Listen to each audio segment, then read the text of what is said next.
Shown here is a presynaptic neuron interacting with a postsynaptic neuron. Presynaptic sends messages to the receiving neuron, in this case, the postsynaptic.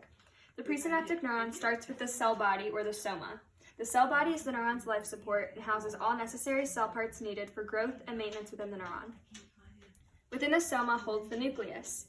The nucleus is the mind that holds the directions and information to run a cell. Surrounding the soma is the dendrites. The dendrites are short, bushy forms that receive messages from the postsynaptic axon terminals, which hold the synapses. Building off the dendrites is the dendrite spines that receive the information and store synaptic strength. The more spines that are stimulated by the synapse, the stronger their connection will be. The axon is the part of the neuron that carries and transports information from one soma to another. Axons are usually very long and skinny branches that are deemed the talker. Shielding the axon is the myelin sheath. The myelin sheath is a fatty layer that covers the axon's outside while speeding up the action potential throughout the axon. The action potential is the impulse that fires down an axon when stimulated.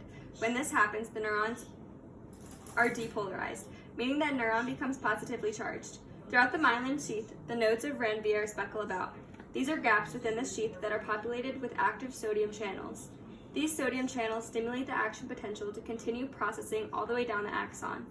At the end of the axon, the rope branches off into terminals. These structures contain chemicals called neurotransmitters. Neurotransmitters are chemical messengers that transfer information across the synaptic gap. The excess neurotransmitters that are fired across the gap are reabsorbed into the terminals in a process known as reuptake. The ends of the axon terminals are called the synapses. These synapses are the contact points between the presynaptic and postsynaptic neuron. The messages being transmitted between synapses and dendrites are called the synapses vesicles.